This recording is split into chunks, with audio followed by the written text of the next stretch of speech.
Hi there, Drew Price, Masterclass Angling. I'm going to show you how I tie a variation of Barry Reynolds carp bitter that I use with great success on Lake Champlain for carp. I'm tying it here on the Fulling Mill Bonio carp hook. And this case is size 8. I've got some brass eyes on this one and about 10 wraps of 020 lead. I vary what I use for eyes and lead to give me a different sink rate. Sometimes I'll use more lead. I'll use lead eyes. I'll use bead chain eyes. That lets me get down into the water column where I need the fly to be. I encounter carp anywhere from foot deep all the way down to about 6 or 8 feet deep. So I need to have a variety of weights to be able to get down to where the fish are. So I'm going to start off with some uni thread. This is uni thread tan 6.0, and just give me a little thread base here on my hook shank. Trim off that little end piece, and I'm going to use in this situation some hairline grizzly marabou in golden brown color. This stuff is great, fantastic for carp flies. I use a lot of different colors. This is one of my personal favorites. Really like it a lot. And I'm gonna take a piece of that. I'm going to put it off the back of the hook shank. I'm going about putting the feather about a hook shank length, maybe length and a half off the back of this fly. Trim that.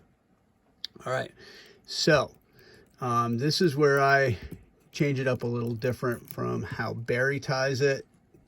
I'm going to use some of these.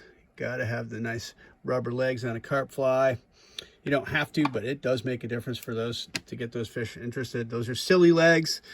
This is in an orange color, and I'm going to put a couple of wraps just to secure it in place further down the hook shank, and then I'm going to fold this back. I'm going to wrap back over those folds to secure it to where I want it. Boom. Those are on the top of the hook shank. You can see I've kind of split it in a V on either side of the hook there. Now I'm going to just trim that to length. They're just hanging out past the marabou there. I'm going to trap them a little bit more with a couple more wraps. And I'm going to go to the bottom of the hook shank. This is where I vary from what Barry does.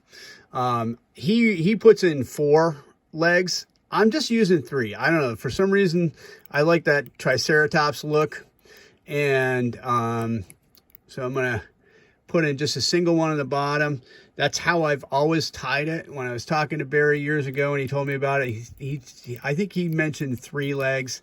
Every time I see it tied now, it's 4. But I've been doing the 3 legs. And it works great for me. Maybe it's a little more challenging to tie, but I'm okay with that. So here I'm going to I'm going to wrap my threads forward, and I'm going to make a dubbing loop. I like to capture my threads, my dubbing loop like that, to get myself a nice tight V up close to the hook shank there. Okay, I'm using a dubbing spinner, just a simple dubbing spinner, just to put my dubbing in place. In this case, I'm using a blend of dubbing that I made myself out of SLF, Golden Stone, and this really buggy squirrel dubbing that I've got. So I mixed it about half and half. I blended it by hand. It's a great color combination. I like the SLF because it's got kind of a nice spectrumized color blend in there. Little bit of sparkle, but not too much. I find that the carp here are very spooky when it comes to flash. They do not like flash at all. I'm sure carp elsewhere are different, and it depends on what water type. You know, I'm fishing mostly on Lake Champlain, so I'm, you know, setting up my flies for success there. So I've done a dubbing loop about 6 inches long or so here, and I'm filling it up bit by bit. Unfortunately, it's out of camera, and I'm going all the way right down to the spinner itself. Okay, and I'm going to spin this fairly tightly because we'll tease it out in a second. Good spin here. Ooh, forgot to wrap my threads forward. Okay, so I'm gonna give this a really good spin. Get that loop all set up for me. Dubbing loops are awesome for carp flies and for other flies as well, but this really gives you that opportunity to get a nice buggy body. I'm wrapping this forward, and I'm going to do a fairly tight wrap on it. Make sure I got plenty of dubbing I can tease out there.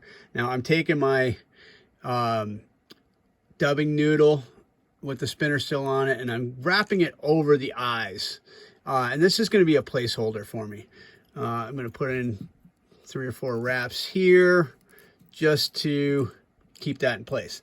Now I'm going to use one of these nice little wire dubbing brushes to tease out those fibers from all around the fly.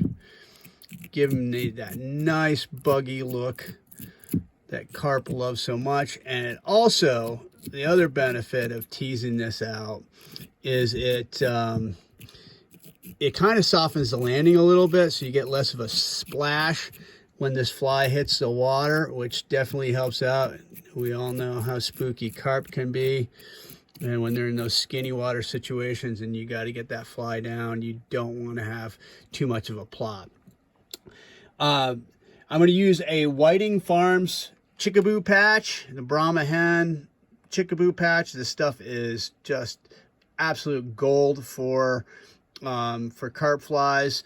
I've got a feather of appropriate size. I've already pulled the soft fuzzy bits off the back end of the stem, and I'm going to stroke some fibers forward here, and I will trim a little triangle here, boop, just so that I can use that to tie in on the fly. Give me about 4 wraps to hold that in place. And now I'm going to wrap this around until I have bare stem that I can trap with my thread. I usually puncture myself once or twice while doing this. That's a danger with these shorter hooks, is that you get if your fingers aren't super dexterous, you will poke yourself. There we go.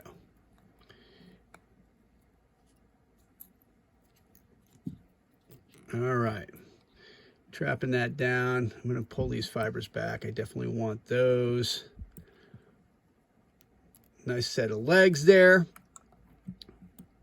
Nice and fuzzy. Trim off that hackle stem. All right, now gotta get my thread out there again. One more wrap around, and then I'm going to bring my thread forward here to the end of the fly. So I'm going to take that dubbing noodle and I'm going to wrap around just ahead of that hackle once. I want to go up underneath the middle of those bead chain eyes, right? So I'm getting some coverage in there so you're not seeing bare thread.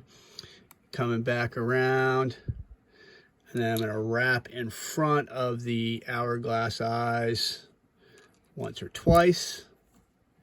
Boom. And then trap that off. And snip my dubbing loop.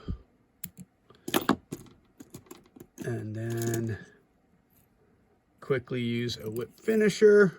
Doom, doom, doom. Finish that thing off. All right. And now I'm going to tease out that head a little bit. This is a critical piece. Making this thing nice and fuzzy, go all the way around. Boom. There it is. All right. And I finish it off. I just use super glue with a brush. Brush on super glue is my head cement of choice.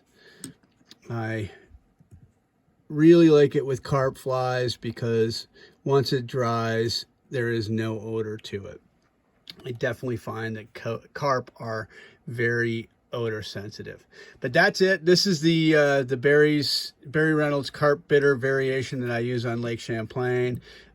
Very buggy. This thing catches everything. I've caught bowfin, drum, bass, panfish, carp, of course, on this thing. I've even used it with success for trout before. So it's a super versatile fly. Definitely tie it up, try it in different colors, and get out there and catch some fish. Thank you very much.